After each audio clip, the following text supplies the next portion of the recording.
sommes dans un lieu tenu secret pour des raisons de sécurité. D'ailleurs, rares sont les caméras qui sont entrées ici et rares sont les journalistes qui ont pu se glisser dans la peau d'un policier dans une telle simulation. Dans le fond, aujourd'hui, on va travailler principalement avec les pistolets de 6 munitions pour les scénarios qu'on va faire. Celui-là ici, c'est un vrai, là? Ça, c'est un vrai. OK. Ça, c'est le modèle qui est fait par la compagnie 6 munitions, qui est fait de façon sécuritaire pour qu'on puisse s'entraîner avec des cartouches comme celle-là, qui sont des balles de peinture. On me donne d'abord les lignes directrices d'une prise de décision en situation de menace. Nos pouvoirs viennent du code criminel. C'est là-dessus qu'on se base pour savoir dans quel cas c'est approprié ou pas de faire feu. On a souvent 1 seconde, 2 secondes pour prendre la décision. Puis par la suite, ça va être juge et jury, si jamais il y a un procès, qui vont avoir tout le temps nécessaire pour prendre l'analyse. Donc, eux vont avoir tout le temps de la faire l'analyse dans tous les sens. Nous, ça se fait... C'est votre travail. C'est notre travail. Vous êtes dans la rue, on est à cette distance-là. Je vous pointe le airsoft. Bien là, vous avez une fraction de seconde à savoir si c'est un vrai ou si c'est pas vrai. Puis cette fraction de seconde-là peut avoir une incidence sur votre vie à vous ou sur la vie du citoyen que vous avez à protéger. Me voilà armé comme un policier en situation réelle. Veste par balle et les outils à la ceinture. Le pistolet, le poivre et le bâton. Donc, le réflexe pour vous, c'est... Règle générale, là, je vous dirais, on ne dit pas tu vas frapper là, mais je vous dirais que la cuisse est pas mal C'est une zone plus facile à... c'est une zone qui est souvent utilisée. Si on veut y aller vite avec le pointe de Cayenne, portée de 7 à 10 pieds, puis ça prend 3 et 5 secondes avant de faire effet. Maintenant, place à une première mise en situation. J'ai le couteau dans les mains, je vais être votre futur agresseur. Vous avez une arme à feu, j'ai un couteau. Dites-moi quand arrêter, quand vous allez vous sentir en confiance. Fait que je recule. Quand vous vous sentez en confiance, dites-moi quand arrêter.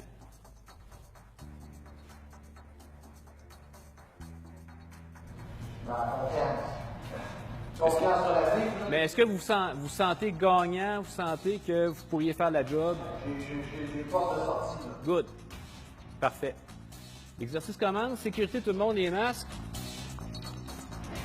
OK. On part quand je pars. Dans ce cas, le suspect aura eu le temps d'atteindre le policier de 11 coups de couteau. Distance d'intervention, 10 pieds.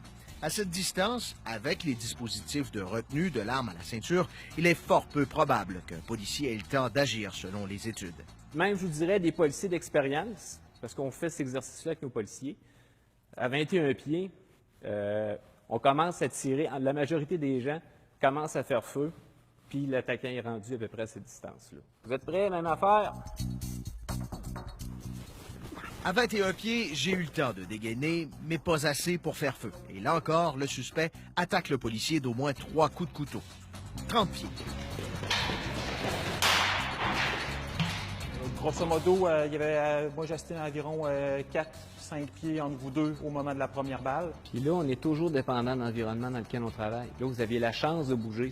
C'est ça qui vous a donné le temps. Dans ces simulations, la prise de décision m'a été simplifiée par le fait que le scénario établi parle clairement d'un individu menaçant, armé et reconnu comme étant violent et dangereux. Vous vous sentez mal, vous avez tiré qu'une balle, c'est une offensive sur quelqu'un que vous saviez qui vous attaquait. Vous saviez en vous emmenant ici que c'était ça que vous allez vivre. Le policier, on ne sait jamais. Autre simulation, l'homme en blanc est un fugitif. On le sait, armé et dangereux.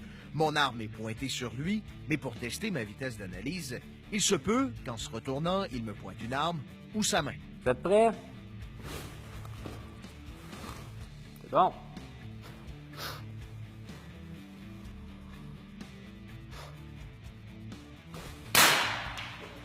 J'ai tiré dans votre centre-masse, j'ai tiré dans votre veste par balle.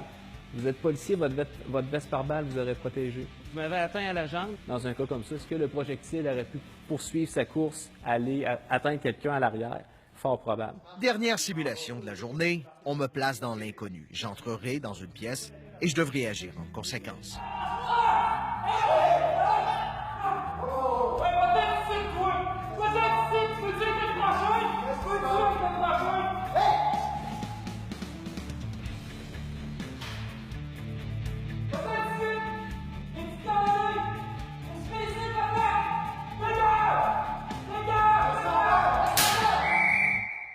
Cette simulation n'aura duré que 25 secondes. Et comme les formateurs le font avec les vrais policiers, on prend quelques minutes pour analyser mes actions. Lui, il s'en vient sur moi. Il est menaçant. OK. Il a réussi à me donner un coup. Est-ce qu'il y a un risque pour vous C'est d'avoir clair. des lésions corporelles graves ou la mort? C'est clair. Vous êtes policier, vous êtes armé, Ouais. vous êtes frappé, vous tombez inconscient. Quelle opportunité est-ce qu'on peut donner à cet individu-là? D'abord, il peut continuer Oui. la volée qu'il est en train de donner. Il peut prendre votre arme à feu aussi. Ah, ouais, c'est vrai. Des formations comme celle-là visent à développer des réflexes pour faire en sorte que les policiers prennent les bonnes décisions pour protéger le public et éviter les bavures, trop souvent mortelles. Ici Bruno Savard, Radio-Canada, à Québec.